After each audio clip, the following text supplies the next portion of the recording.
Radhe Radhe Govinda Govinda Radhe Radhe Radhe Govinda Govinda Radhe. I'm reading verse 42.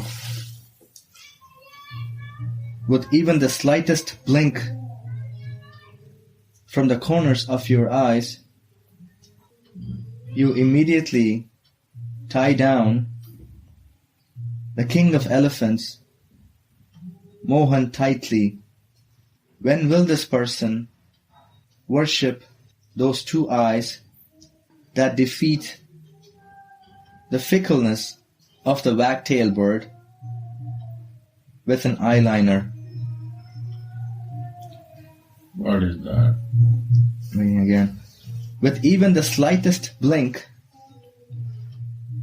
from the corners of your eyes, you immediately tie down the king of elephants, Mohan, tightly. When will this person worship those two eyes that defeat the fickleness of the wagtail bird with eyeliner? Notes. Sri Raghunath Das Goswami attains a virtual succession of relishable devotional services to Swamini. The devotees that are fixed in Smaran will also attain these relishable services within their minds. When Smaran becomes deep, it is called dhyan or meditation. This dhyan is the best means of meeting the Lord face to face. In the Patanjala Darshana, it is written, to fix one's mind on a single object without interruption is called dhyan or meditation. According to Srila Jiva Goswami, this refers to deep meditation.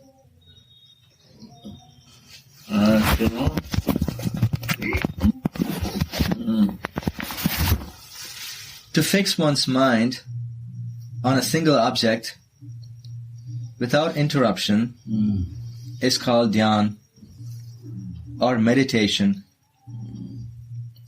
According to Srila Jiva Goswami, this refers to deep meditation or dhruva anusmriti. Sripad Shankaracharya describes this kind of deep meditation, which he calls upasana, as follows in the Chandogya Upanishad. Upasana means to hold on to a certain object of meditation according to scriptural injunctions and fix the mind on it in such a way that other thoughts cannot interrupt. The best way for a devotee to enhance his meditation is to chant the holy name of the Lord in the company of other devotees. The more the devotee's heart gets purified by this practice of Nama Sankirtan,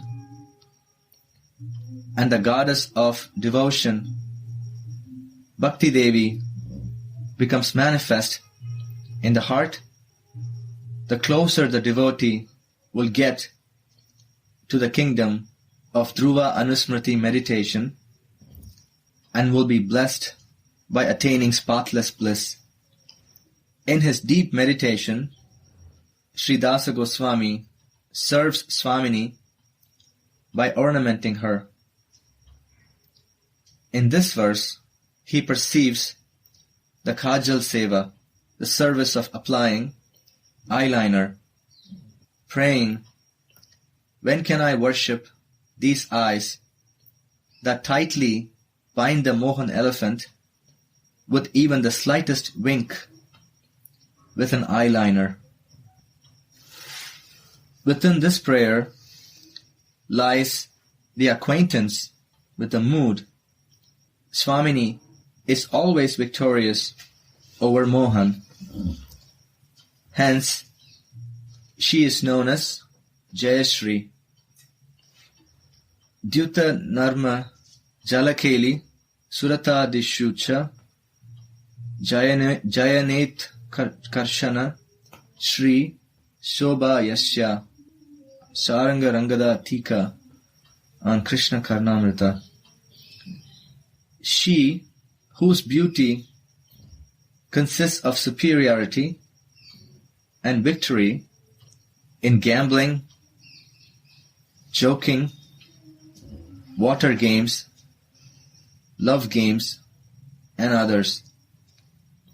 Radharani's superiority is evident, for her playful glances are Mohan's only support. She need not make any great movements with her eyes. Only the slightest movement is enough to tightly bind the Mohan elephant. There is an abundance of her Madana Rasa infused in these playful glances. That is why they have so much power over the transcendental youthful Cupid of Vrindavana. In the Purvaraga condition, Mohan tells Radhika's Sakhis, I became absorbed in staring at her spotless face, which is exquisitely sweet, like a lotus flower. In an unseen way, this playful girl has bitten my heart like a female snake. When an arrow-like glance is fired from her wonderful bow-like eyebrows, Mohan, who is full of transcendental bliss, may even faint of ecstasy. Srila Prabodhananda Saraswati writes in Radha Rasasudanidhi, when can I worship that Radhika whose arrow-like glances caused the Prince of Raja to faint, his yellow dhoti to fall off, his crown to loosen, and his flute to fall from his hand with rasa. Mohan is absorbed in relishing the wonderful beauty of your eyes. How beautiful your eyes are. The Creator sat down in solitude to create the pupils of her two eyes, thinking them to be blue lotus flowers. The greedy bumblebees or Mohan constantly run for them. The beauty of Sri Radhika's eyes subdue Mohan, who is the freely enjoying mad young elephant of Raja and is otherwise uncontrollable. Mohan is named Hari because he steals everyone's hearts and minds with his extraordinary beauty and sweetness. And he is named Krishna because he is all attractive and all blissful. He can only be controlled by pure, selfless love.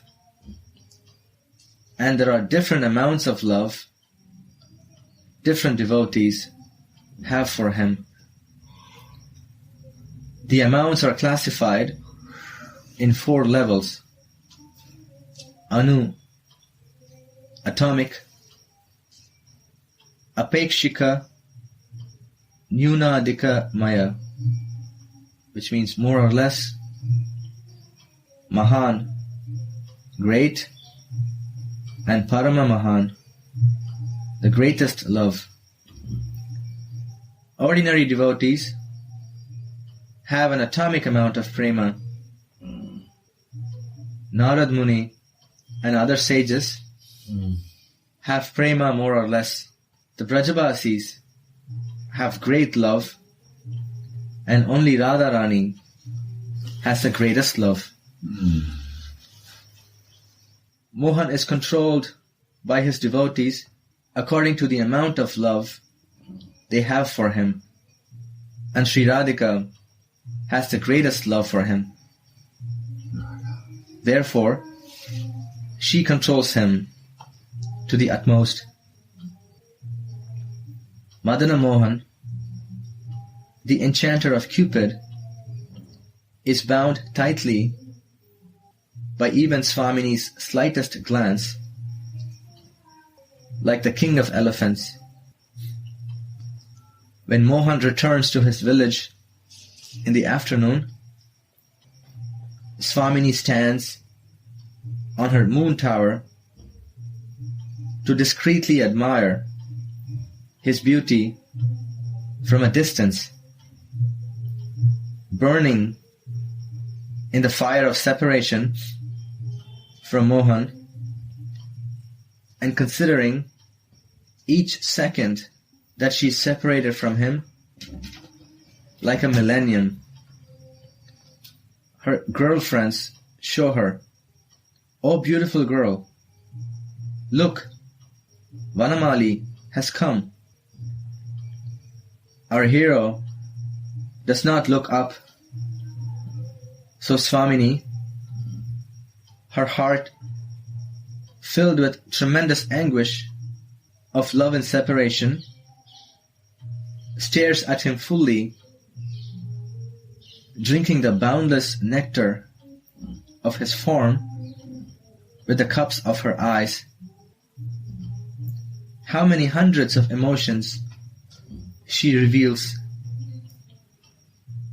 The forest fire of separation that burned in her heart was extinguished simply by seeing Mohan. This time, Mohan looks back at her, and both the lovers become shy. Sri Radhika pulls her veil straight and goes away. Then she stops and turns around again, thinking, "Before I go, I have to see him once more," and casts a slight glance at him. It is a restless, momentary glance because she is very shy. She slightly smiles in a nervous way because she is so happy to see him. Her beautiful glance is anointed with bashfulness and humility. Mohan thirsts for that glance of Swamini. Swamini thinks to herself, "I could not give anything to you during our midday pastimes. That is why her sidelong glance is also filled with humility, and she's very glad because she thinks at least one time I could see him. How many things is she telling him through her glances? Her glance is the greatest medicine that saves the life of Mohan, who also suffers separation from her. This is the treasure of his meditation. Mohan keeps the sweetness of that glance carved on the slab of his heart. Without receiving this formal worship of her in the form of these flower-like glances, Mohan could not survive. How many things she told me through this one momentary glance. Mohan meditates. During Purvarag, these glances madden him and keep him awake all night. Although Mohan controls everything and everyone, these momentary glances control even him. Yeah. Although innumerable gopis are eager for his sweet glance, Mohan eagerly covets Radhika's slightest beautiful glance. The slightest gesture of these eyes bewilder Mohan, the king of elephants, and they make him helpless.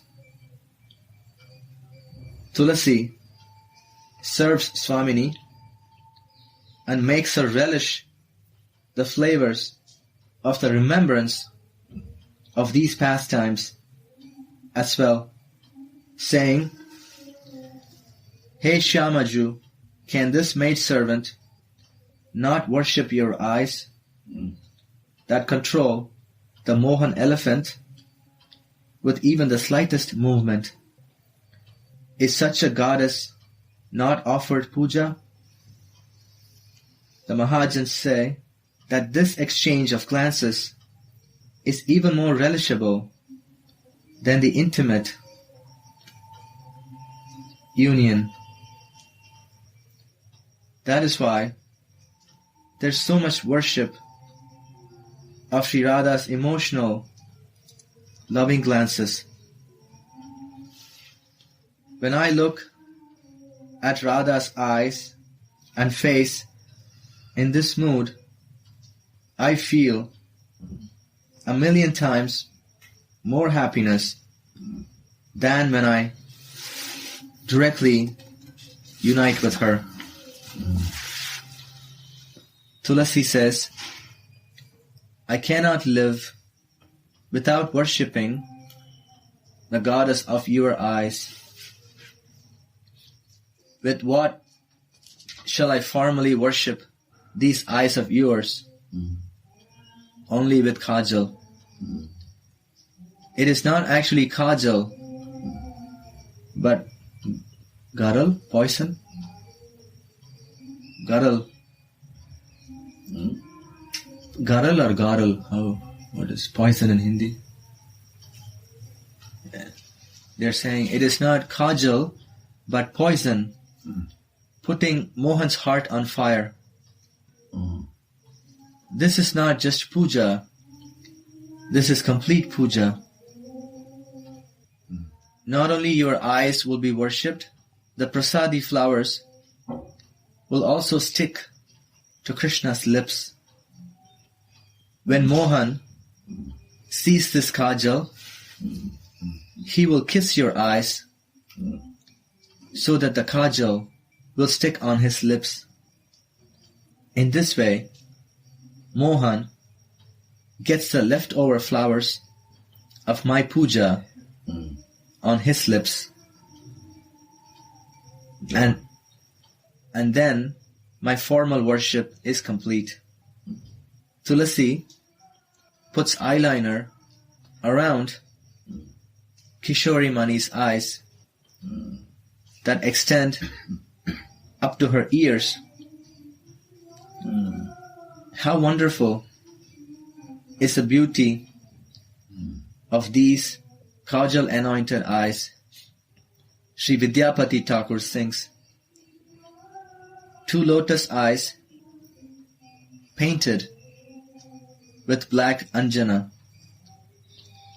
They are blinking and playing hide and seek. The Creator has tightly bound the startled Mohan Chakora to the ropes of these black kajal borders. Srila Vishwanath Chakravarti Pad writes in Krishna Bhavanamrita,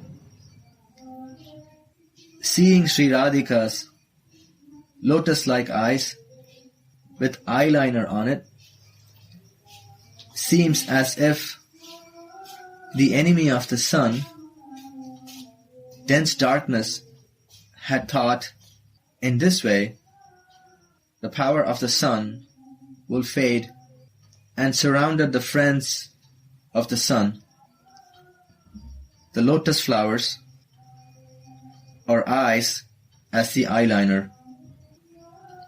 But how amazing! Despite this, the luster of these lotus-like eyes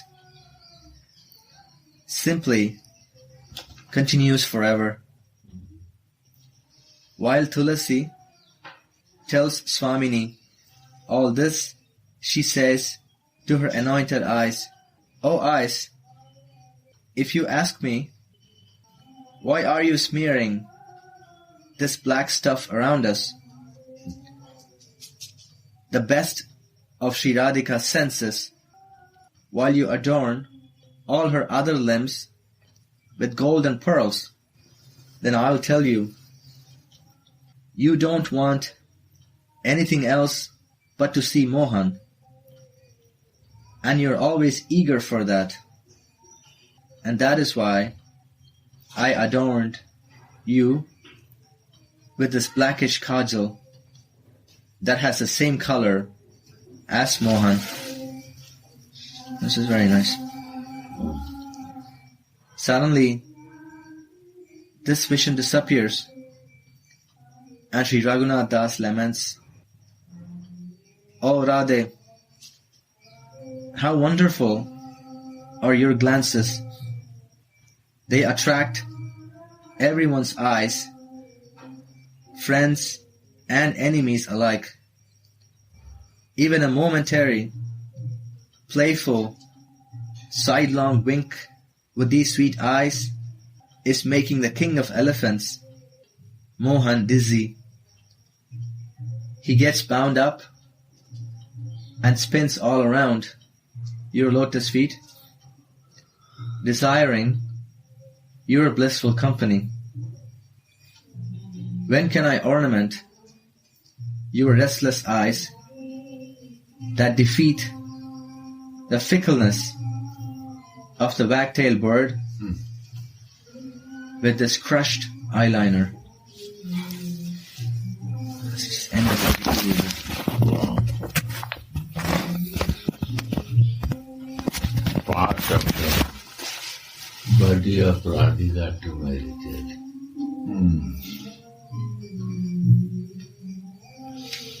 Sri Radha, every day we have to read and meditate.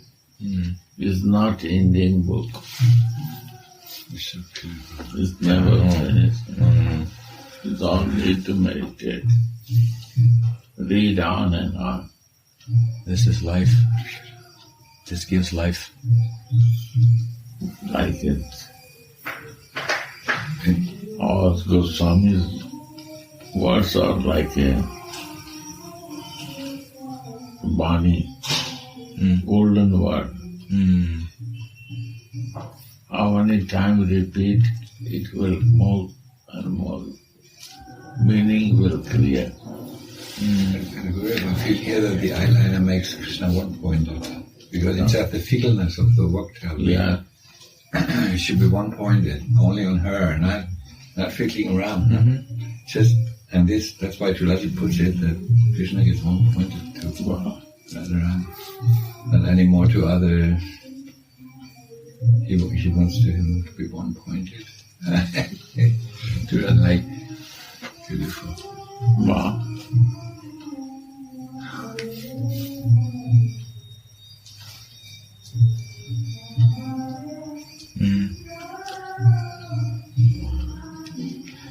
Every part of her body is most beautiful. Like this fickleness of her eyes, Only Radharani has it to the topmost. Like you generally see that in young girls, like that are in love with somebody. And yesterday we read something very beautiful. When Mahaprabhu presented and he said, listen, of Raga Bhaktis. He didn't say Rupa Nuga Bhaktis, he said Raga Bhaktis. Raga Bhakta. So it's like he's presenting three rasas, right? Mahaprabhu. But then he said, listen to this. And that means actually he shows with this that Vanchari Bhav is the highest. Yesterday we read it, no? The Raga Bhakti, the Raga Nuga. Because otherwise we can't have Rupa Nuga. Listen, Rupa Nuga, that's how beautiful this is. So he said Raga Nuga. So he says, I give you all this three rasas, but you decide what you want. And this is the Gopal Mantra. In the Gopal Mantra we decide what we want, and then due to this we chant the Gayatri afterward. What is our feeling? What we want to meditate on. Yeah.